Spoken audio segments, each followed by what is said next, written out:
సిలువను గూర్చిన వార్త నశించుచున్న వారికి వెర్రితనము గాని రక్షింపబడుచున్న మనకు దేవుని శక్తి.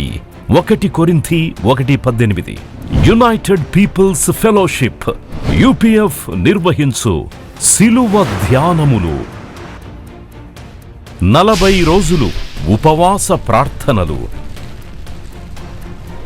2026 ఫిబ్రవరి 23వ తారీఖు నుండి ఏప్రిల్ 3వ తారీఖు వరకు ఉదయం 4 గంటల నుండి ఉదయం 7 గంటల వరకు Mennonite brother and Bethel church, mission compound, Golconda cross roads, Musheerabad, Hyderabad. ఆహ్వానించువారు ప్రభువు దాసురాలు జాయ్ చెరియన్ గారు, senior pastor, UPF Hyderabad. YouTube, Instagram, Facebook మరియు జూమ్ ద్వారా ప్రత్యక్ష ప్రసారం. Zoom meeting ID 9550504718, passcode 7777. వివరములకు 9550504718, 9030757571. అందరికీ ఆహ్వానము. ప్రభువా, నీ పరిశుద్ధ నామమునకు స్తోత్రం చెల్లిస్తున్నాను.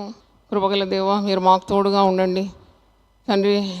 మేము ఏ విధంగా ముందుకు వెళ్ళాలో మా మీద దృష్టి ఉంచి ఆలోచన చెప్పండి, చేయి పట్టి మమ్మల్ని నడిపించమని ప్రార్థిస్తున్నాను. మా ప్రాణాత్మ దేహములకు శక్తినిచ్చి ఇంతవరకు కూడా నడిపించినందుకు నీ హృదయపూర్వకంగా స్తుతి స్తోత్రములు చెల్లిస్తున్నాను. నాయనా, ఇదంతా నీ వలన కలిగిన కార్యమని నీకే మేము మహిమను, ఘనతను, ప్రభావాన్ని ఆరోపిస్తున్నాము తండ్రి. నీకు వందనాలు నాయనా. ఈ వాక్యం ఇక్కడ విడుదలై సర్వలోకానికి వెళ్ళిపోతుంది. మరి దేశాల్లో ఎక్కడెక్కడైతే దేవుని వాక్యం యునైటెడ్ పీపుల్ ఫెలోషిప్ ద్వారా వింటున్నారో వారిని అందరినీ మీరు దీవించాలి, ఆశీర్వదించాలని, వాక్యానుసారంగా నడుచుకోవడానికి ఉన్న మరి ఆ యొక్క సిద్ధపాటు వారికి దయచేయమని ప్రార్థిస్తున్నాను. ముఖ్యంగా కుటుంబాలన్నింటినీ కాపాడండి, నీ మార్గంలో నడిపించండి. పరీక్ష రాసే పిల్లలకు తోడు ఉండమని ప్రార్థిస్తున్నాను. ఉద్యోగాలు లేకుండా బాధపడే వారికి మీరు శ్రేష్టమైన ఉద్యోగాలు దయచేయండి. మరి ప్రభా, విడిపోయిన కుటుంబాలు ఉంటే తిరిగి కలుపమని ప్రార్థిస్తున్నాను. సమాధానం లేని వారికి సమాధానం దయచేయండి. మరి పిల్లలు విషయము ఆలోచించి తల్లిదండ్రులు ఎంతో బెంగపడుతున్నారు, బాధపడి చింతపడి సాధించేది ఏమీ లేదు. కానీ ప్రార్థనకు సమస్తము సాధ్యం కనుక ప్రార్థించి ఇలాంటి ఏర్పాటైన దినాల్లో తమను తాము తగ్గించుకొని దేవుని సహాయం పిల్లల కొరకు కోరితే తప్పకుండా పిల్లలను ఆశీర్వదించే దేవుడు తండ్రి. నీ మధ్యలో పిల్లలను దీవిస్తానన్నావు, నీ సరిహద్దుల్లో నేను సమాధానం ఇస్తానన్నావు తండ్రి. మంచి గోధుమలతో నిన్ను తృప్తిపరుస్తానన్నావు ప్రభా. నేను నిన్ను ఆశీర్వదిస్తానని సెలవిచ్చిన దేవా, గొప్ప దేవుడు. నీ వాగ్దానాలన్నీ నమ్మదగినవి, అవి ఎంతైనా సత్యము నిత్యమై ఉన్నది ప్రభా. నీకు స్తోత్రం. నీ శుభవాగ్దానాలు అన్నీ నెరవేరుతుంది కనుక నీకు వందనాలు చెల్లిస్తూ మేము కలవరపడకుండా తండ్రి ఒక్కొక్క కుటుంబంలో ఉన్న పిల్లల కొరకు మేము మా చేతులు నీ తట్టెత్తడానికి సహాయం దయచేయమని ప్రార్థిస్తున్నాను. అయినా మరి వివాహం కానీ బిడ్డల కొరకు కూడా నేను విజ్ఞాపన చేస్తున్నాను. సరి అయిన వయసులో తండ్రి, యుక్త వయసులో వారికి మంచి సంబంధాలు దయచేయమని ప్రార్థన చేస్తున్నాను. సంతానం లేని వారికి మీరు సంతానం దయచేయండి. కృపగల దేవా, ప్రతి కుటుంబంలో మీరు ఉండాలి. మేము 1471 ప్రేయర్ సెల్స్ తెరిచినాము. ఆ ప్రేయర్ సెల్స్ అన్నీ కూడా శ్రద్ధగా తండ్రి మరి ఇచ్చిన నిర్దేశాల ప్రకారం చక్కగా ప్రార్థనలో వారు గంట సేపు గడిపి వినలేని ఆశీర్వాదాలు నీ యొద్ద నుండి పొందుకోవడానికి సహాయం దయచేయండి. అలాగే 24 గంటల నిరంతర ప్రార్థన ఆటంకం లేకుండా జరుగుతుంది. ఆ నిరంతర ప్రార్థన ద్వారా కూడా అనేకమైన అద్భుతాలను యునైటెడ్ పీపుల్ ఫెలోషిప్లో జరిగిస్తున్నందుకు నేను స్తుతిస్తున్నాను. అయ్యా, నువ్వు గొప్ప దేవుడు, ప్రేమగల దేవుడు. నీ కృప శాశ్వతమైంది, నీ ప్రేమ సంపూర్ణమైనది కనుక నీకే మేము ప్రార్థిస్తున్నాం. ప్రపంచ శాంతి కొరకు ప్రార్థన చేస్తున్నాను. అంతటా అస్తవ్యస్తంగా ఉంది, అల్లకల్లోలంగా ఉంది నాయన తండ్రి. ప్రజల క్షేమం గురించి మేము ప్రార్థించే బాధ్యత సంఘం మీద ఉంది కనుక నిన్ను స్తుతిస్తూ అధికారులు, నాయకులు వారు తండ్రి తెలివి కలిగి ప్రవర్తించడానికి సహాయం దయచేయండి. అధికార దాహం తొలగించిన ఆయన, అధికారుల పొగరు అణిచివేసే దేవుడు తండ్రి. యుద్ధములు మాన్పే దేవుడు, ఇల్లు విరుచువాడు, బల్లెమును తెగనరుకువాడు, యుద్ధశూరుడు, యుద్ధరథములను అగ్నిలో కాల్చివేస్తానన్నావు తండ్రి. ప్రభా, నీ ప్రజల పక్షమున మీరుండి సమాధానము నెలకొల్పమని ప్రార్థిస్తున్నాను. పరిశుద్ధ గ్రంథంలో ఉన్న ప్రతి మాట నెరవేరుతుంది కనుక మాకు భయభక్తులు దయచేయండి. ఈ రాకడ కొరకు మాకు సిద్ధపాటు దయచేయమని ప్రార్థిస్తున్నాను. తండ్రి మేము చేసే ఈ ప్రయాసము ఫలభరితం చేయండి, అనేకుల్ని తట్టు త్రిప్పబడాలని, మారు మనసు పొందాలని, ప్రభు నీ మార్గంలో నడుచుకోవాలని ఈ మా ప్రయత్నం మీరు దీవించండి. ఆశీర్వదించిన దాసరాలను ఈ శిలువ చాటును మరుగుపరుచుకొని మీరే మాట్లాడమని, ప్రతి ఒక్కరిని బలపరచమని, నాయనా రూపాంతరం పొందుటకు సహాయం దయచేయండి. క్రీస్తు శిరస్సు మట్టుకు ఎదగడానికి కృపను దయచేయమని యేసు నామములో అడుగుతున్నాను తండ్రి, ఆమేన్. హల్లెలూయా, హల్లెలూయా. పరిశుద్ధ గ్రంథం నుండి ఒక వ్యక్తి గురించి, అంటే ఈ సిలువకు సంబంధించిన ఒక వ్యక్తి గురించి వివరించాలని నేను ప్రేరేపింపబడినాను. అంటే యాదృచితంగా అనుకున్నని వేళలో కురేనీయుడైన సీమోన్ అని ఇతని పేరు. ఇతడు ఆఫ్రికా ఖండానికి ఒక ముఖ్యమైన నగరానికి చెందినవాడు. ఇతను యెరూషలేముకు వస్తాడు. పస్కా పండుగ సందర్భంలో చెదిరిపోయిన ఇశ్రాయేలు అందరూ యెరూషలేము దేవాలయంలోనికి వచ్చి వారు దేవుని ఆరాధిస్తారు.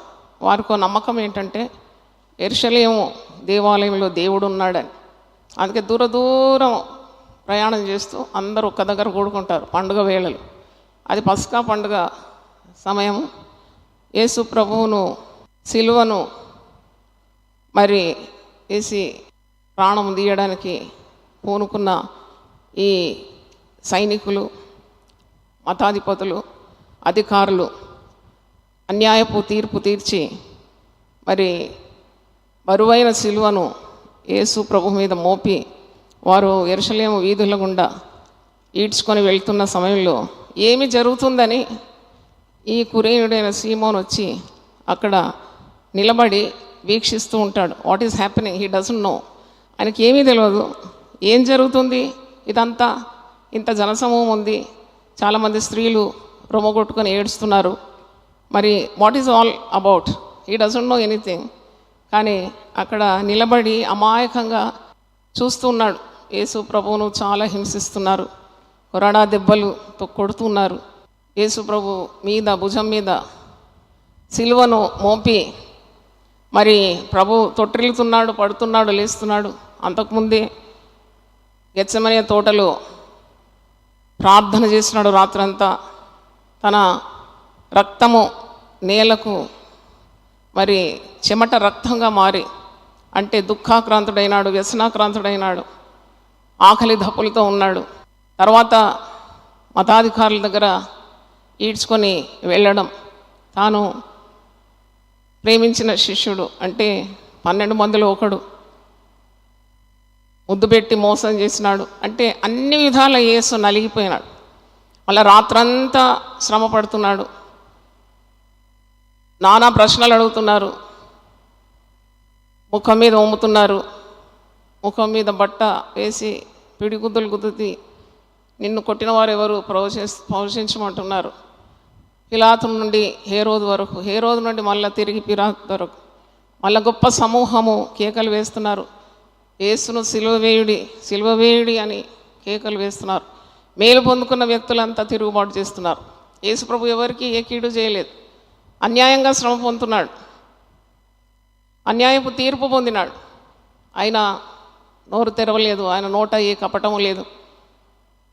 ఆయన బాధపడుతూ ఉన్నాడు, కానీ తండ్రి చిత్తాన్ని నెరవేర్చాలి అనే ఒక ధ్యేయంతో మాత్రమే యేసు ప్రభు అడుగులు వేస్తున్నాడు.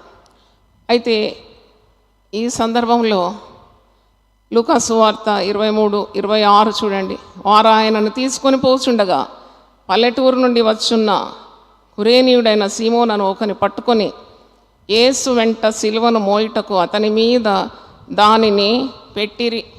అంటే యేసు మోసే సిలువను తీసి ఈ కురేనీయుడైన సీమోన్ అక్కడ చూస్తున్నాడు అనమాట. పండుగ కొరకు వచ్చినాడు, ఆఫ్రికా నుండి వచ్చినాడట. మరి అక్కడ నిలబడి అన్నీ చూస్తూ ఉంటే అమాయకంగా ఉన్నాడు, ఆయనకి ఏం తెలియదు.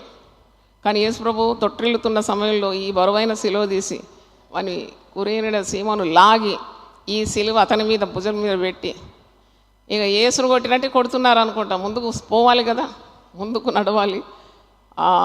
యేసు ప్రభు బలహీనుడు అయినప్పుడు ఆ సిలువ తీసి ఈ సీమోను మీద పెట్టి, సీమోన్ను కూడా ఇదే విధిగా హింసించుండొచ్చు అని నేను అనుకుంటున్నాను.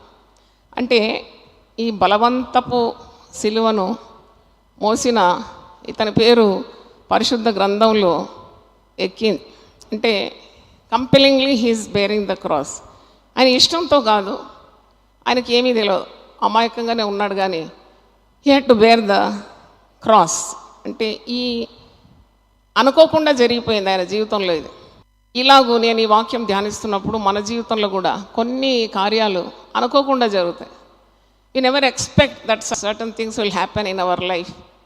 మనకు తెలియదు ఇలాగూ మన జీవితంలో కష్టాలైనా నష్టాలైనా బాధలు, హఠాత్తుగా మన కుటుంబంలో ఒక మరణం, మనం ప్రేమించిన వారు మనకు శత్రువులుగా మారిపోవడం, మనము ఆశించినది మనకు దొరకకపోవడం, లేక ఒక వ్యాపారంలో హఠాత్తుగా లాభాలన్నీ నష్టంగా మారిపోవడం, లేక ప్రమాదవశత్తు మనం చాలా ప్రేమించిన కుటుంబ సభ్యులు మరణాన్ని పాలు కావడం, మనల్ని ఎవరో సడన్గా అంటే హఠాత్తుగా మోసానికి గురి కావడం, చాలా ఆస్తి నష్టం కావడం, లేక అనుకోకుండా ఒక రుగ్మత మన శరీరంలోకి ప్రవేశించి మన రోగులుగా తీర్చడం, నిస్సహాయ స్థితి, రుణ బాధల్లో చిక్కుకొని ఇంకా పైకి రాలేని పరిస్థితి, ఇలాంటివన్నీ ఈ లోకంలో కలుగుతుంది.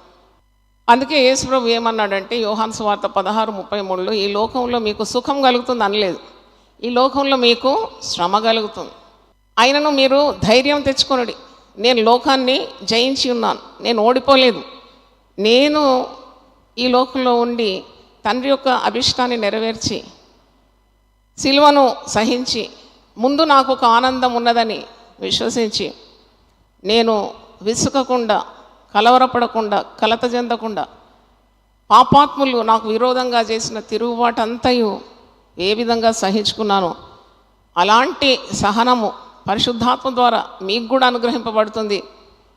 అదే సిలువ. మనం ఇప్పుడు నిజంగా సిలువ మోయాలి అని యేసుప్రభు అన్నాడు కదా లూకాసు వార్త 9:53లో, ఎవడైనాను నన్ను వెంబడింపగోరిన ఎడల వాడు తను తాను ఉపేక్షించుకొని ప్రతిదినము తన సిలువనెత్తుకొని నన్ను వెంబడించాలి. అంటే దాని అర్థం ఒక బరువైన కట్టె సిలువ నీ భుజాల మీద పెట్టుకొని నడవాలని కాదు, కష్టాలు అనుభవించడం, ప్రభు నామం నిమిత్తం నిందలు, అవమానాలు, హింసలు, చెడ్డమాటలు, దుర్వార్తలు, లేని వార్తలు, అంటే ద్వేషం, పగ, ఈర్ష్య, కోపం ప్రభు నామం నిమిత్తం అనుభవిస్తే అది నువ్వు మోసే సిలువ అన్నమాట.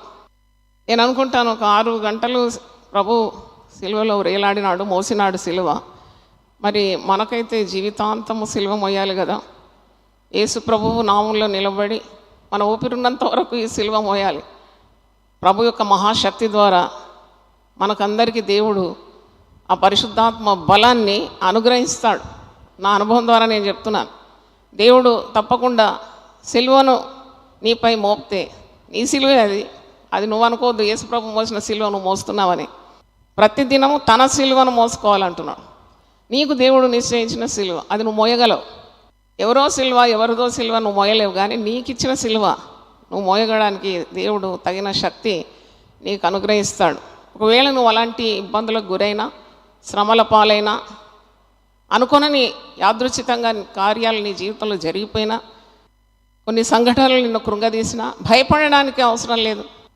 ఎందుకంటే after cross there is a crown, after pain there is a gain. No cross, no crown, no pain, no gain. కనుక పరిశుద్ధ గ్రంథం చూసినప్పుడు మరి 2 తిమోతి 4:7-8లో పౌలు తన అనుభవం చెప్తున్నాడు. నేను మంచి పోరాటం పోరాడినాను, అంటే చక్కగా నేను సిలువను మోసినాను. ఎన్ని బాధలు అనుభవించినాడు మీకు తెలుసు. ఆయన అనుభవించిన బాధలంతా కూడా 2 కొరింథీ 11 మీరు చూస్తారు. ఒక జాబితా ఉంది. How much he laboured for the lord, how much he suffered for the name of Jesus. అంటే ఆయన సహించని, భరించని కార్యం లేదనిపిస్తుంది నాకు. పౌలు భక్తుడు యేసు ప్రభు తర్వాత మరి సువార్త నిమిత్తము తన ప్రాణము పానార్పణంగా అర్పించుకున్నాడు. అంటే అంత శ్రమలు అనుభవించినాడు ప్రభు కూర, అంటే సిలువ మోసినాడు అని అర్థం. అయితే ఆయన చేసిన సేవ ద్వారా ఎంత మరి గొప్పగా సువార్త వ్యాపించింది. అందుకే మనం ఈ లోకంలో ఊహించని కార్యాలు మన జీవితంలో జరిగింది, అనుకోనని ఘటన జరిగింది. నా జీవితంలో నేను తిరిగి చూస్తే నేను చాలా గొప్పగా ఉండాలి, అందరికంటే పైకి ఉండాలి, ఈ లోకరీతిగా ధనం లేక స్థానం, మానం, చదువు, స్థాయి ఇవన్నీ పొందుకోవాలని ఆశించిన. నాకు వివాహప్రాయమైనప్పుడు మా తల్లిదండ్రులు దాదాపు 28 ప్రపోజల్ చూసినారు. అందరికి పేర్లు పెట్టి, అంటే అప్పటి నుండి నామాలు పెట్టడం నాకు అలవాటు అనమాట. ఒక్కొక్కరి ఓ పేరు పెట్టి దాన్ని రిజెక్ట్ చేసినాను. ఆఖరికి చెరియాన్ గారి ప్రపోజల్ వచ్చినప్పుడు నేను అనుకున్నాను, అరే ఈ ప్రపోజల్ చాలా బాగుంది, he comes from a rich family, మరి ఎయిర్ ఇండియాలో పని అంటే ఫ్రీ టికెట్, బుదిగంతాల వరకు దేశాలు తిరగవచ్చు హాయిగా అని అట్లా ఊహించుకున్నాను అన్నమాట. ఆ ఒక్క ప్రపోజల్కి అది కూడా ఇష్టం లేకుండా నాకు, అంటే వివాహం ఎందుకు, లేని బరువు ఎందుకు మొత్తం మొయ్యాలి, హాయిగా ఒంటరిగా బ్రతకొచ్చు కదా అని అనుకునేదాన్ని. అయితే ఈ వివాహం అయిన తర్వాత అప్పుడు నాకు అర్థమైంది, జీవితం అంటే అంత సులభము కాదు. నేనేమో తిరగాలనుకున్నాను, ఫ్రీ టికెట్ ఉంటుంది, అన్ని దేశాలు పర్యటించాలి, ఇది హాయిగా ఉంటుంది జీవితం అనుకున్నాను. కానీ తర్వాత దేవుడు నన్ను శ్రమలకు గురి చేసినాడు. మొదటి పాపనే మరి దేవుడు తీసేసినాడు. She was like a doll. ఆమె పోయిన తర్వాత నాకు చాలా నిరాశ, నిస్పృహ, కృంగిపోయినాను. అసలు ఇవ్వాలి ఎందుకు, తీసుకోవాలి ఎందుకు. అప్పుడు నాకు చాలా ప్రశ్నలు నాలో ఉదయించింది. సేవలో లేను, దేవుని సమీపంలో కూడా లేను. దేవుడు నన్ను నలగొట్టినాడు. మనము యెషయా 53:10 చూసినట్టు, అతనిని నలగొట్టుటకు యెహోవాకు ఇష్టమాయన్. నన్ను నలగొట్టడానికి దేవునికి చాలా ఇష్టమైంది. నలగంది ఏది కూడా దీవెన లేదు కదా.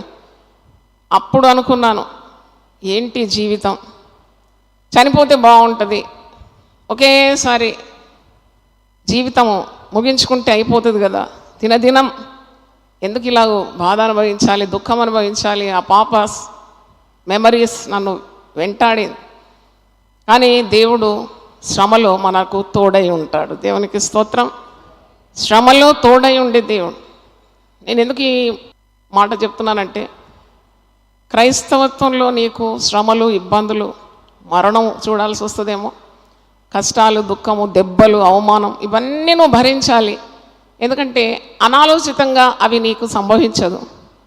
దేవుడు నీ జీవితం పట్ల ఒక ప్రణాళిక కలిగి ఉన్నాడు కాబట్టి కొన్ని శ్రమలను నీ జీవితంలో అనుమతిస్తేనే అవి వస్తాయి. మీరు నమ్మితే ఒకసారి చప్పట్లు కొట్టి దేవుని స్తుతించండి. God has allowed. అప్పుడు నా జీవితం నేను చూసినప్పుడు God allowed pain in to my life. అంటే ఈ నొప్పి, ఈ బాధ దేవుడు అనుమతించినాడని నేను చెప్పగలను. లేకుంటే ఈ క్రషింగ్, ఆ ఎక్స్పీరియన్స్ లేకుంటే ఏనాడు ఈ స్థాయిలో నిలబడి దేవుని వాక్యం అందించే వ్యక్తిని కానే కాను. ఎందుకంటే నా రూటే వేరు. కానీ ముక్కుకు గాలం వేసి మరి బలవంతంగా సిలువ నాపై పెట్టి నన్ను లాగి సరి అయిన పట్టాల మీద గురి వద్దకు పరిగెత్తడానికి ఆత్మీయ జ్ఞానం ఇచ్చి నన్ను విడవకుండా, ఎడబాయకుండా ఆయన చిత్తము నా జీవితంలో నెరవేరాలని ఆశించి దేవుడు నన్ను శ్రమల గుండా తీసుకొచ్చినాడు. అది నాకు మేలైంది, మీకు మేలైంది. మీకు మేలైతే మీరు సంతోషంగా చప్పట్లు కొట్టాలి. నేను నలగకుంటే ఏ విధంగా ఆశీర్వాదాలు మీకు వచ్చేది. అందుకే నన్ను నలగొట్టడానికి దేవునికి ఏమైంది, ఇష్టమైంది. నేను ఏవేవి చాలా ఆశించినానో అవన్నీ తొలగించినాడు. What all I decide, all అవన్నీ వచ్చేసినాడు నా దగ్గర. ఎంతో రంగురంగులుగా బ్రతకాలని ఆశ ఉండేది. బంగారం వేసుకోవాలని ఆశించాను, స్టైల్గా ఉండాలని ఆశించినాను, ధనం పోగు చేసుకోవాలని ఆశించినాను. ఉద్యోగం అంటే చాలా గర్వకారణం, అది కూడా మంచి స్టేట్ బ్యాంక్లో ఉద్యోగం. అమ్మాయి చాలా అందంగా ఉందని మురిసిపోయినాను. ఏవేవో కలలు కన్నాను, ఆ కలలన్నీ చెదరగొట్టినాడు దేవుడు. దేవునికి స్తోత్రం. ఆయన పరిపూర్ణమైన చిత్తము నా పట్ల నెరవేరింది. కురేనుడైన సీమోను గురించి నేను ఆలోచించినప్పుడు, నేను కూడా లేడీ వర్షన్, కురేనుడైన సీమోను ఫీమేల్ జెండర్. నేను ఎందుకంటే నేను అనుకోలేదు నేను మోయాలి ఈ సిలువ, ఈ భారము, ఈ సేవ, ఈ కష్టాలు, ఈ బాధలు అనుభవించాలని నాకు లేకుండేది. నా మీద కూడా బలవంతంగా మరి సిలువ మోపబడింది. అది దేవుని ప్రణాళిక. కానీ సంతోషంగా సిలువను మోయడానికి ఈ క్షణం వరకు దేవుడు నాకు పరిశుద్ధాత్మ శక్తినిచ్చినందుకు నేను దేవుని స్తుతిస్తున్నాను. ఎందుకంటే వేరే మార్గం లేదు నాకు. నేను ఇప్పుడు అనుకున్న మార్గానికి వెళ్తే నాకు దెబ్బలు తగులుతాయని తెలుసు. లూకా 12:47 ఒక మాట ఉంది కదా, తన యజమాని చిత్తం ఎరిగి ఉండి సిద్ధపడక దాని ప్రకారము చేయని వానికి ఒక దెబ్బ కాదు, ఎన్ని దెబ్బలు తగులుతాయి? అనేక దెబ్బలు తగులుతాయి. ఇంకా కఠినమైన శ్రమలకు నేను గురి కాకుండా better I rectify my self, నేను దేవుడు నన్ను ఉద్దేశించిన మార్గంలో వెళ్ళిపోతానని నిశ్చయించుకున్నాను. కానీ పట్టిన పట్టు ఇంతవరకు కూడా వదలకుండా I was sure of my calling. ఎందుకంటే దేవుడు ఈ లోకం నుండి నన్ను వేర్పరచుకొని తన చిత్తాన్ని నెరవేర్చడానికి సిద్ధపాటు చేసినాడని నాకు అర్థమైంది. అయితే ఆ శ్రమలన్నీ నాకు ఆశీర్వాదంగా మార్చినాడు. నేనేం నష్టపోలేదు.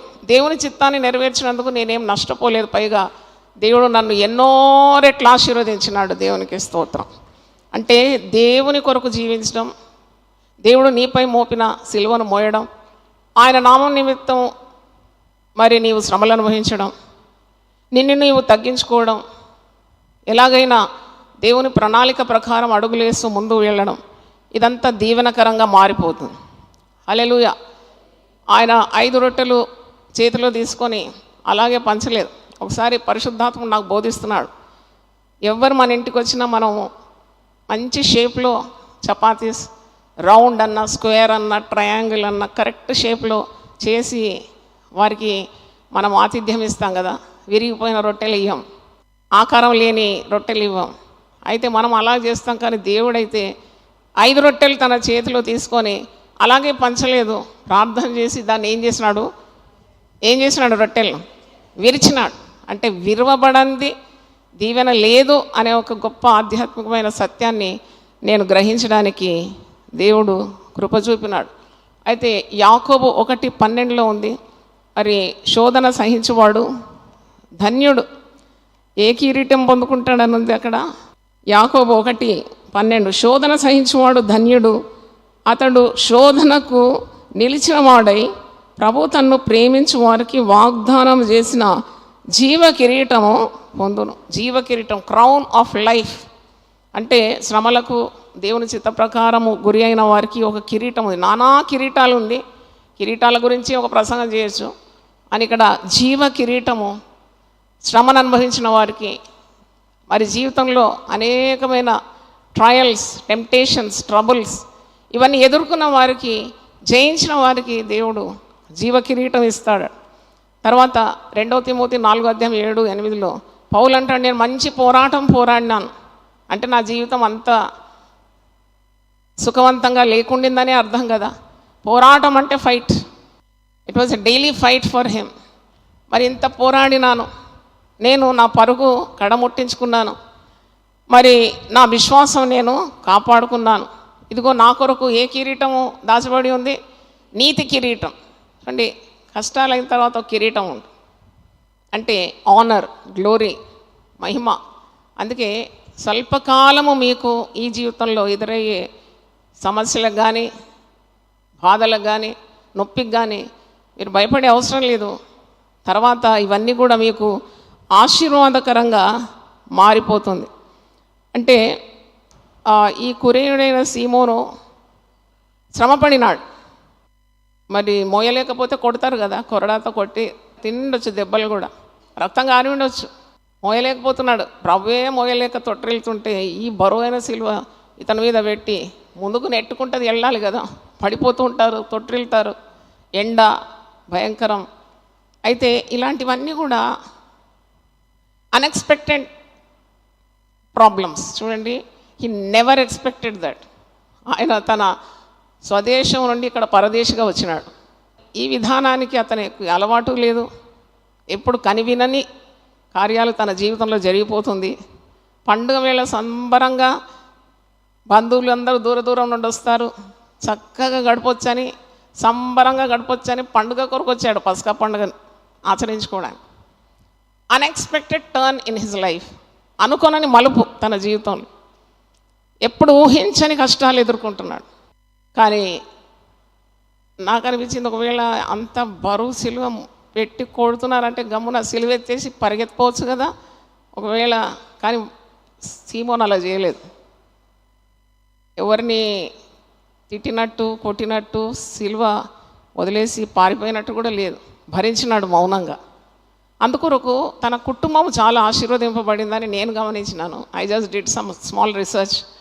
ఈయన కుటుంబము ఏ విధంగా దీవింపబడిందంటే, మరి మార్క్స్ వార్త 15:21 అతనికి 2 కుమారులు ఉన్నారండి.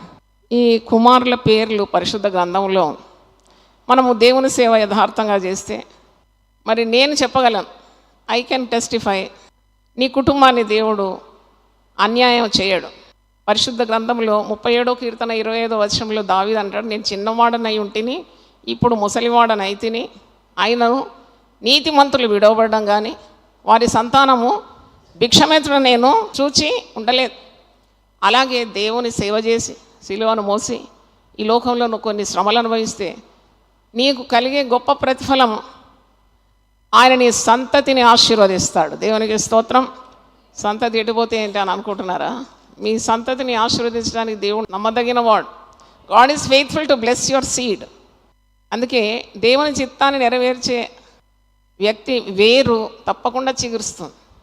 యథార్థతో దేవుని సేవించిన వారి సంతానాన్ని దేవుడు విడువడు. ఆ సంతతి మీద తన ఆత్మను ఏం చేస్తాడు? కుమ్మరిస్తాడు. ఈ కురేనీయుడైన సీమోనుకు 2 కుమారులు, అలెగ్జాంద్రు, రూఫస్ అండ్ అలెగ్జాంద్రా. అంటే వీరి పేర్లు మార్క్స్ వార్త 15:21 ఉంది చూడండి. కురేనీయుడైన సీమోన్ అని ఒకడు పల్లెటూరు నుండి వచ్చి ఆ మార్గమున పోచుండగా ఆయన సిలువను మోయుటకు అతన్ని బలవంతము చేసి, బలవంతం అన్నమాట. అతడు అలెగ్జాంద్రునకును రూపునకు తండ్రి.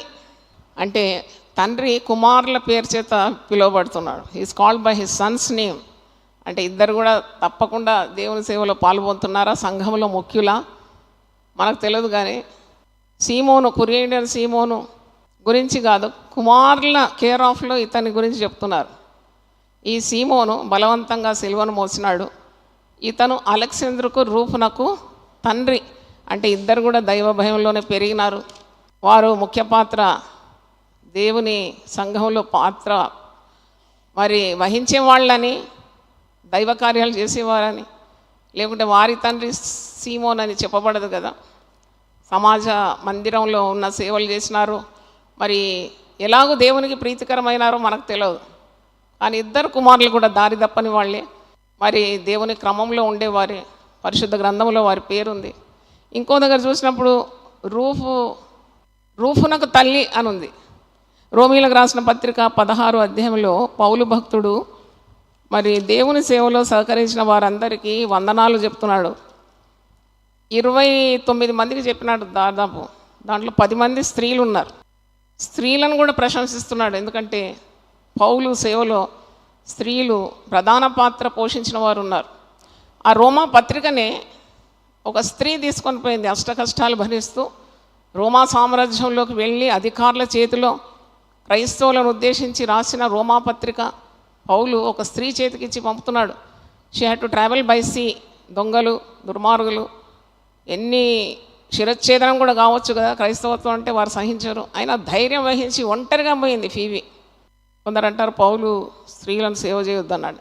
వట్టి అబద్ధం అది. Half knowledge is very dangerous. సగటు జ్ఞానము చాలా ప్రమాదకరం. మరి ఎందుకు రోమా పత్రిక 16వ అధ్యాయంలో ఇంతమంది స్త్రీలకు వందనాలు చెప్తూ, ఆ పత్రికనే ఒక స్త్రీ ద్వారా దీర్ఘ ప్రయాణం, సముద్ర ప్రయాణం చేసి ఆ స్త్రీ పోయి రోమా పత్రిక అందించడం కాదు, క్రైస్తవులకు అక్కడ నిలబడి అధికారులు ఎదుట చదవాలి, మొత్తం పత్రిక చదవాలి. ఏ శిక్ష పడుతుందో తెలియదు. ధైర్యంగా ఆమె పనిచేసి ఫీబీ కొరకు ఒకసారి గట్టిగా చప్పట్లు కొట్టండి. తప్పకుండా ఆమె సజీవురాలుగానే ఉంటుంది కదా ఆమె ఆత్మ. అయితే she has done such a marvellous thing.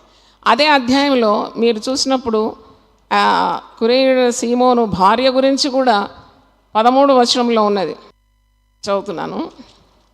రోమా 16:13 ప్రభువునందు ఏర్పరచబడిన రూఫునకు వందనములు. అంటే కురేనీయుడైన సీమోను కుమారుడు రూఫు ఎవరి చేత ఏర్పరచబడినాడు? ప్రభువునందు ఏర్పరచబడిన రూఫునకు వందనములు, అతని తల్లికి వందనములు, ఆమె నాకును తల్లి. ఇంత మంచి మాటలు పౌలు చెప్తున్నాడు. అంటే కురేనీయుడైన సీమోను కుటుంబం అంతా సేవలో వాడబడుతున్నారని నేను గ్రహించినాను. భార్య పరిచారకురాలు. అపోస్తలుడైన పౌలుకు ఒక తల్లిలాగా పరిచర్య చేసినందుకే ఆమె పేరు ప్రస్తావిస్తున్నాడు పౌలు. రూఫునకు తల్లి, ఆమె నాకు చాలా పరిచర్య చేసింది. ప్రభునందు ఏర్పాటైన రూఫు తల్లి, ఆమె నాకును తల్లి. అంటే ఒక తల్లిలాగా పౌలును చూసుకుందానని నేను మనకు అందరికీ అర్థమైపోతుంది. అంటే కురేనీయుడైన సీమోను తన భార్య సేవకురాలు, తనకిచ్చిన 2 కుమారులు రూఫు, అలెగ్జాండర్ కూడా దేవుని సేవలో ఉన్నారు. గట్టిగా చప్పట్లు కొట్టి దేవుని స్తుతిద్దాం. హల్లెలూయా. కాబట్టి బలవంతంగా సిలువను మోసి ఏ నష్టపోలేదు. దేవుని కార్యాలు చేసి ఎవరు నష్టపోరు. దేవుడు నీకు అన్ని విధాల ఆశీర్వాదాలు, స్వాస్థ్యం, పేరు, ప్రతిష్ట, శక్తి నీకు అన్నీ దాచబడి ఉంది. దేవుని ఆశ్రయించే వారికి దేవుడు ఏవేవి దాచించినాడో అది ఏ కంటికి కనబడలేదు, ఏ చెవికి వినబడలేదు. అంటే అనివార్యంగా కొన్ని శ్రమలు మన జీవితంలోకి అడుగు పెడతాయి. అంటే అప్పుడు ఒక నిజమైన విశ్వాసిగా, ఒక క్రైస్తవ విశ్వాసిగా కలవరపడదు. God allowed it in to my life, he has a plan for my life. నేను ఎప్పుడు అనుకుంటాను, 4 ఏళ్ల చక్కని పాప టక్కన ఒక్క రోజులో నా నుండి తీసివేయబడితే చచ్చిపోవాలనుకున్నాను చాలాసార్లు. ఆత్మహత్యనే నాకు శరణం అనుకున్నాను. కానీ దేవుడు నన్ను మరణానికి అప్పగించలేదు.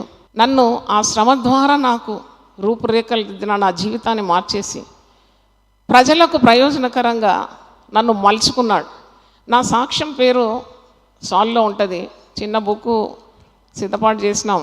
నన్ను మలచిన నా దేవుడు, అంటే నన్ను మలిచినాడు. He had to allow suffering in my life.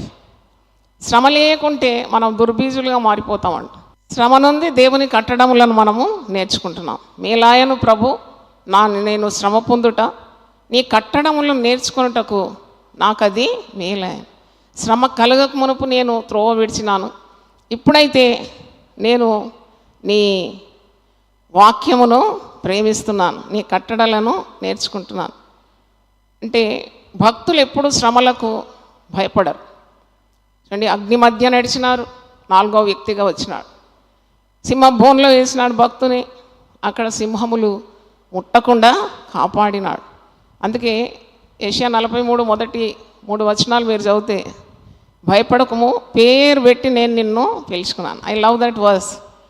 నా పేరు చాలామందికి తెలియదేమో, చాలామందికి తెలిసేమో, నాకు తెలియదు. కానీ నన్ను తల్లి గర్భంలోనే రూపించి జగత్పునాదులు వేయబడక మీదే నన్ను ఎన్నుకొని నన్ను పేరు పెట్టి నన్ను ఏం చేసినాడు, పిలుచుకున్నాడు.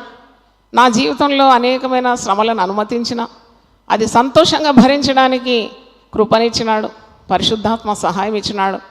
నన్ను క్షణమైనా వదిలిపెట్టలేదు. నా చేయి పట్టి నాకు నడక నేర్పించినాడు.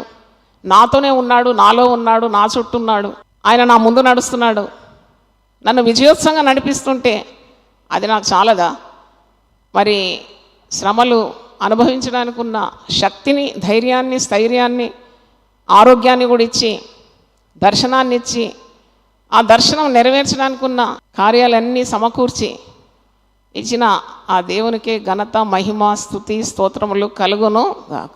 కనుక in every life God allows certain problems not to destroy them but to make them. ఎప్పుడు పరిశుద్ధాత్ముడు తన కార్యాన్ని నీ పైన కొనసాగిస్తూ ఉన్నాడు. నీవు అందుకే submit your self in obedience. ఎక్కడ కూడా తిరుగుబాటు చేయకుండా, ఈ శ్రమ నేను ఈ విధంగా అనుభవించడం ఒకవేళ దేవుని చిత్తమైతే తప్పకుండా నేను దేవుని చిత్తానికి సమర్పించుకుంటాను. I will surrender to the will of God. తర్వాత దేవుని నమ్ముతాను. ఆ సిలువ, ఆ శ్రమ అనుభవించడం అది దేవునికి మహిమార్థం అవుతుంది. నన్ను కూడా దేవుడు శ్రమ పిమ్మట మహిమపరుస్తాడని పరిశుద్ధ గ్రంథం ఉంది. శ్రమ కొలిమిలో భక్తులు తయారవుతారు. ఇబ్బంది కొలిమిలో ఆయన పుటం వేస్తాడు తన భక్తులను, తనకు కావలసిన వ్యక్తులను.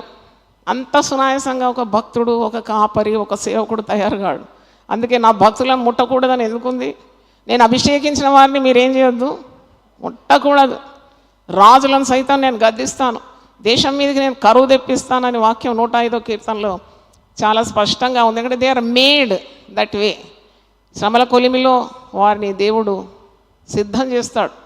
శ్రమలు నేర్పించినంత పాఠాలు మరి సుఖం ఎప్పుడూ నేర్పదు. కాబట్టి బలవంతపు సిలువ మోసిన కురేనీయుడైన సీమోను గురించి మనము ధ్యానించినాం. The best will definitely come out of every pain. Trust in God, carry his cross and bear the burden. You will definitely be honoured by God. అంటే మహిమ నీ కొరకు ఎదురు చూస్తుంది. నేను సేవ ఆరంభించినప్పుడు ఎన్ని మాటలు మరి భరించాల్సి వచ్చిందో, అది బయట మాత్రం కాదు, ఇంట బయట పోరు. ఆపే ఇదే వినబడేది. బ్యాంక్ నుండి రాగానే మరి చాలామంది వెయిట్ చేసేది, ఇదేమి సిలువ నాయనా, ఇది నేను అనుకోలేదు ఈ మార్గంలో వస్తానని. చక్కగా బ్యాంక్లో పనిచేసి కాలు మీద కాలు వేసుకొని 4 పని వాళ్ళని పెట్టి ఒక లగ్జరీ లైఫ్, ఒక ఆడంబరమైన జీవితం జీవించాలంటే ఇదేం మలుపు నా జీవితంలో అనుకునేదాన్ని. పోనీ ఎవరైనా ప్రశంసిస్తున్నారంటే ఎవరు లేరు, అందరూ నన్ను నిరాశపరుస్తున్నారు. సేవ అంటే సిలువ, సేవ అంటే ఆడవాళ్ళు చేయొద్దు, సేవ అంటే ఇది అది అన్నారు. నేను అనుకున్నాను, నన్ను పిలిచినాడు కదా దేవుడు, I'm very firm about his calling on my life.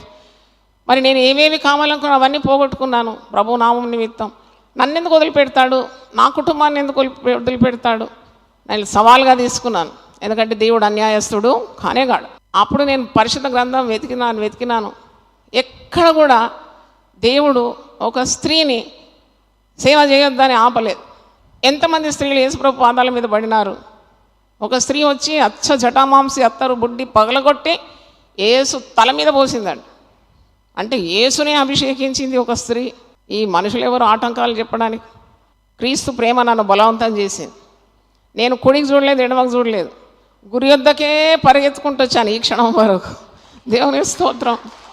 ఒకవేళ నేను నిలబడి అక్కడ ఇక్కడ వాళ్ళన్న మాటలు వీళ్ళమ్మ అన్న మాటలు అన్నీ నెమరేస్తూ బాధపడి దుఃఖిస్తే ఇంత దూరం రాలేను. చెవిటి కప్ప గురించి మీరు విన్నారు ఎప్పుడన్నా? The deaf frog. అది దేది పట్టించుకోకుండా ఎక్కిపోతుందంట. తోటి కప్పలన్నీ పట్టి కిందికి లాగుతుంటే అది పర్వా చేయలేదు. నువ్వు పడిపోతావు అంటే దానికి వినబడితే కదా అది ఎక్కుకుంటూ అది బావి బయటకు వచ్చేసింది. తక్కిన అన్ని బావిలోనే ఉన్నాడు. అంటే అలాగూ దేవుడు మనకు తోడుంటే మనకు విరోధి ఎవడున్నాడు? సిలువను నీ మీద మోపిన దేవుడు తన సన్నిధి ఎప్పుడు నీకు ఉంటుందని హామీ ఇచ్చినాడు. అది చాలా గొప్పది. Being filled with the presence of God. నువ్వు బ్రతుకు దినములన్నిటిని ఏ మనుషుడు నీ ఎదుట నిలవనేరడు. కనుక దేవుని మాటలు మన హృదయంలో నింపుకొని దేవుని యొక్క చిత్తాన్ని నెరవేర్చడానికి యాదృచ్ఛికంగా, అనివార్యంగా, అనుకోకుండా, ఎప్పుడు ఊహించని రీతిగా నీ జీవితంలో ఒక మలుపు వచ్చిందంటే భయపడదు. నువ్వు ఆయన సిలువను మోస్తున్నావు. కురేనీయుడైన సీమోను మీద పండుగ వేళ వచ్చినాడు, సంబరంగా నడుచుకుని. పరదేశి, ఆఫ్రికా ఖండం నుండి వచ్చినాడు. యెరూషలేము దేవాలయంలో పండుగ సంబరంగా పస్కా పండుగ ఆచరించినాడు. అనుకోనని గడియలో బరువైన సిలువ అతని మీద మోపబడ్డది. అది వదిలిపెట్టి పరిగెత్తలేదు, మోసినాడు. దేవుని చిత్తం నెరవేర్చినాడు, ధన్యుడైపోయినాడు. దేవునికి స్తోత్రం. హల్లెలూయా. గాలి సముద్రపు అలలకు నేను కొట్టబడి నెట్టబడి ఉండినప్పుడు, గాలి సముద్రపు అలలకు నేను కొట్టబడి నెట్టబడి ఉండినప్పుడు, ఆదరించే నీ వాక్యము, లేవనెత్తేనే నీ హస్తము. ఆదరించే నీ వాక్యము, లేవనెత్తేనే నీ హస్తము. గాలి సముద్రపు అలలకు నేను కొట్టబడి నెట్టబడి ఉండినప్పుడు, ఆదరించే నీ వాక్యము, లేవనెత్తేనే నీ హస్తము. ఆదరించేనే నీ వాక్యము, లేవనెత్తేనే నీ హస్తము. శ్రమలలో నీవు నాకు తోడుంటివి, మోర పెట్టగా నా మోర వింటి. చప్పట్లు కొట్టి ఆరాధించు. శ్రమలలో నీవు నాకు తోడుంటివి, మోర పెట్టగా నా మోర వింటివి. ఆదుకుంటివి నన్ను ఆదుకుంటివి, నీ కృపతో నన్ను బ్రోచితివి. ఆదుకుంటివి నన్ను ఆదుకుంటివి, నీ కృపతో నన్ను బ్రోచితివి. గాలి సముద్రపు అలలకు నేను కొట్టబడి నెట్టబడి ఉండినప్పుడు, గాలి సముద్రపు అలలకు నేను కొట్టబడి నెట్టబడి ఉండినప్పుడు, వ్యాధులలో నిన్ను వేడుకొనగా, ఆపదలో నిన్ను ఆశ్రయించగా, వ్యాధులలో నిన్ను వేడుకొనగా, ఆపదలో నిన్ను ఆశ్రయించగా, చూపితివే నీ మహిమా, కొనియాడిదము ప్రియ యేసు. గాలి సముద్రపు అలలకు నేను కొట్టబడి నెట్టబడి ఉండినప్పుడు, గాలి సముద్రపు అలలకు నేను కొట్టబడి నెట్టబడి ఉండినప్పుడు, ఆదరించేనే వాక్యము, లేవనెత్తేనే నీ హస్తము. ఆదరించేనే నీ వాక్యము, లేవనెత్తేనే నీ హస్తము. ప్రార్థన చేసుకుందాం.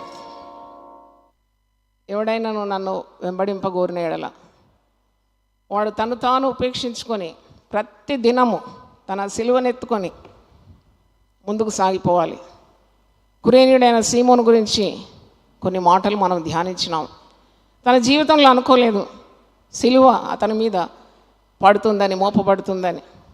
ఏదో పండుగ సంబరంగా ఆచరించుకోవాలని ఒక ఖండం నుండి ఇంకో ఖండానికి ప్రయాణం చేసి యెరూషలేము దేవాలయంలో ఆనందంగా తన కాలం గడపాలని వచ్చినాడు.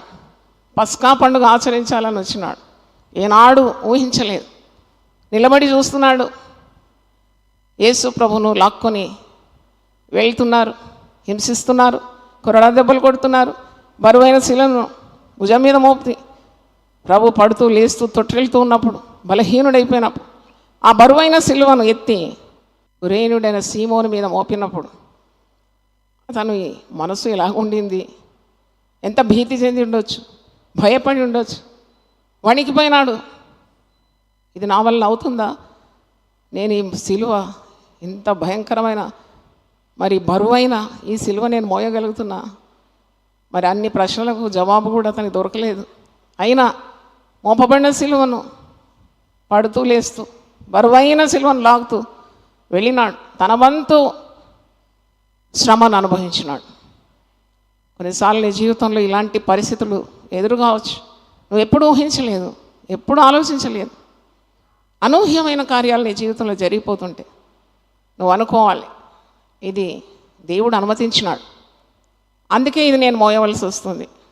ఆ సిలువను వదిలిపెట్టి నువ్వు దారి మార్చుకోవడం కాదు, సిలువను భరించి ముందుకు సాగడానికి, దేవుని చిత్తాన్ని నెరవేర్చడానికి. ఒకవేళ నేను నలగొట్టుటకు దేవునికి ఇష్టమైందా? ఆయన నేను చేయబోదలాడు. శ్రమలో నీకే తోడై ఉంటాడు, నీతో మాట్లాడతాడు, తన సన్నిధితో నింపుతాడు, నిన్ను కొలిమిలో సిద్ధం చేస్తున్నాడు. నువ్వు బాధపడే అవసరం లేదు, నిరాశ నిస్పృహలకు లోను కావాల్సిన అవసరం లేదు.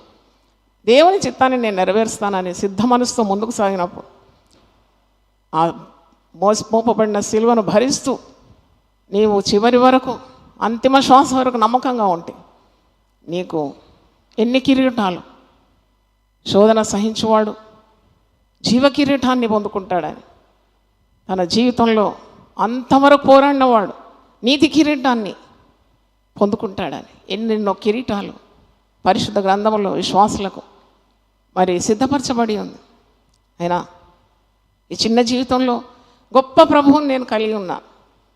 ఎప్పుడు కూడా నాకు అన్యాయం చేయని నమ్మదగిన దేవుడు నన్ను పిలుచుకున్నాడు, నాకు తోడున్నాడు. నాకు ఇంత గొప్ప రక్షణ ఇచ్చిన దేవుడు శ్రమలో నాకు తోడై ఉంటాడు. నేను ఏ శ్రమకు భయపడను, ఏ ఇబ్బందికి నేను గురైనా నా విశ్వాసాన్ని నేను కాపాడుకుంటాను. ప్రభు నా చెయ్యి వదలాడు. ఈ దేవుడు నాకు సదాకాలం దేవుడై ఉన్నాడు. మరణం వరకు నన్ను నడిపిస్తాడు. ఓటమి కాదు, విజయోత్సవంగా నన్ను నడిపిస్తాడని గొప్ప ధీమా, గొప్ప ధైర్యం, గొప్ప శక్తి, పరిశుద్ధాత్మ నిశ్చయత ఇవన్నీ నీకు దేవుడు అనుగ్రహిస్తాడు. నీకు కిరీటం అనుగ్రహిస్తాడు. No cross, no crown, no pain, no gain. ప్రభు చిత్తానుసారంగా బాధపడేవారు మరి తమను తాము తగ్గించుకొని దైవ చిత్తానికి అప్పగించుకోవాలని పరిశుద్ధ గ్రంథం బోధిస్తుంది. Submit your self to God who is just. అన్యాయంగా ఒకవేళ నువ్వు శ్రమ పొందుతుంటే దేవుని ఆత్మ నీ మీద నిలుస్తుంది కనుక నువ్వు భయపడే అవసరమే లేదు. సదాకాలం నీకు తోడుంటాడు, నేను బలపరుస్తాడు, ధైర్యపరుస్తాడు, కాపాడుతాడు. అంతవరకు నీకు తోడుంటాడు. భయపడే అవసరం లేదు. ఈ శ్రమల్లో నువ్వు ఎన్నెన్నో అనుభవాలు పొందుకుంటావు, ఎంతెంతో జ్ఞానం పొందుకుంటావు. గొప్ప భక్తులు శ్రమల్లోనే సిద్ధమవుతారు. కాబట్టి నిరాశ పడకుండా నీ చిత్తమైతే ఆ కురేనుడైన సీమోను ఏ విధంగా బలవంతంగా సిలువ మోసినాడు, అదేవిధంగా మరి నా జీవితంలో ఇలాంటి మలుపులు వస్తే సంతోషంగా భరించడానికి నాకు సిద్ధ మనసు దయచేయమని ప్రార్థన చేయాలి. ప్రభువా నీకు స్తోత్రం. మీరు మా అందరితో మాట్లాడినందుకు వందనాలు చెల్లిస్తున్నాను. ఈ మాటలు ప్రతి హృదయంలో నాటి ధైర్యము దయచేయమని, శక్తిని దయచేయమని. దేవుని చిత్తం లేకుండా ఏది మా జీవితంలోకి రాదని ఆ నిశ్చయత మాకు దయచేసి, మా చెయ్యి మిడవని దేవుడు మాకు తోడున్నాడని ఆ విశ్వాసం అందరి హృదయంలో నాటుమని యేసు పరిశుద్ధ నామములో అడిగి వేడుకుంటున్నాను తండ్రి. ఆమేన్. God bless you. ప్రతిదినం దేవునితో నేను. కుటుంబ వ్యవస్థలు, జీవన విలువలు అస్తవ్యస్తంగా మారుతున్న ఈ రోజుల్లో ప్రభువు దాసురాలు రెవరెండ్ డాక్టర్ జాయ్ చెరియన్ గారు దైవ దర్శనంతో ప్రభువు సన్నిధిలో కనిపెట్టి పొందిన 366 విభిన్న ధ్యానాంశములను ప్రతిదినం దేవునితో నేను అనే పుస్తక రూపంలో ప్రపంచానికి అందించారు. ఇది అనేకుల జీవితాలను ప్రభావితం చేసే ఒక విలక్షణమైన గ్రంథము. పరిశుద్ధాత్మ దేవుడు ఈ పుస్తకమును పఠించే ప్రతి ఒక్కరిని స్పృశించి శక్తితో నింపునుగాక. ఈ పుస్తకాలిప్పుడు అందరికీ అందుబాటులో ఉన్నాయి. ఈ నూతన సంవత్సరంలో దీనిని మీరు ధ్యానించండి, మీ బంధుమిత్రులకు ఆత్మీయ బహుమతిగా అందించండి. పుస్తక ప్రతుల కొరకు సంప్రదించవలసిన ఫోన్ నంబర్లు 9550504718, 9030757571.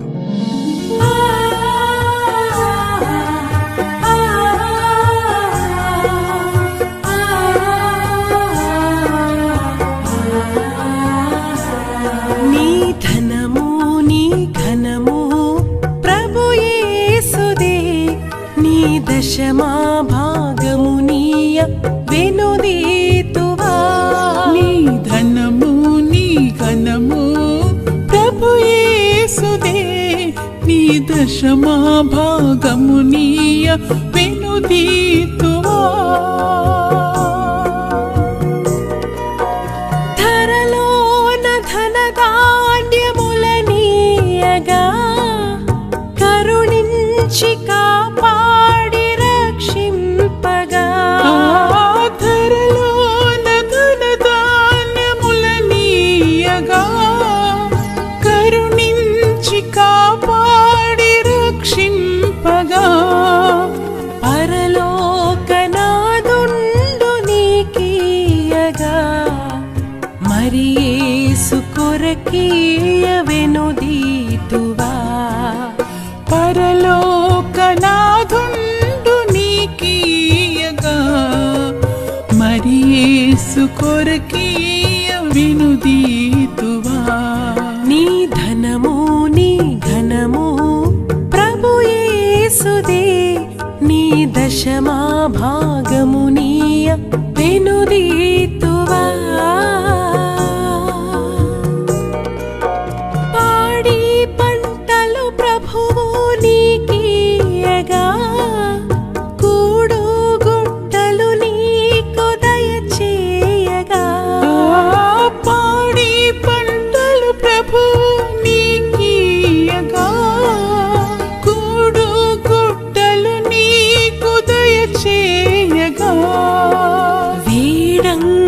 ప్రభు యేసు నామంబును గడువేల సిలువను గూర్చిన వార్త నశించుచున్న వారికి వెర్రితనము గాని రక్షింపబడుచున్న మనకు దేవుని శక్తి. 1 కొరింథీ 1:18. యునైటెడ్ పీపుల్స్ ఫెలోషిప్ యూపీఎఫ్ నిర్వహించు సిలువ ధ్యానములు. 40 రోజులు ఉపవాస ప్రార్థనలు. 2026 ఫిబ్రవరి 23వ తారీఖు నుండి ఏప్రిల్ 3వ తారీఖు వరకు ఉదయం 4 గంటల నుండి ఉదయం 7 గంటల వరకు Mennonite brother and Bethel church, mission compound, Golconda cross roads, Musheerabad, Hyderabad. ఆహ్వానించువారు ప్రభువు దాసురాలు జాయ్ చెరియన్ గారు, senior pastor, UPF Hyderabad. YouTube, Instagram, Facebook మరియు జూమ్ ద్వారా ప్రత్యక్ష ప్రసారం. Zoom meeting ID 9550504718, passcode 7777. వివరములకు 9550504718, 9030757571. అందరికీ ఆహ్వానము.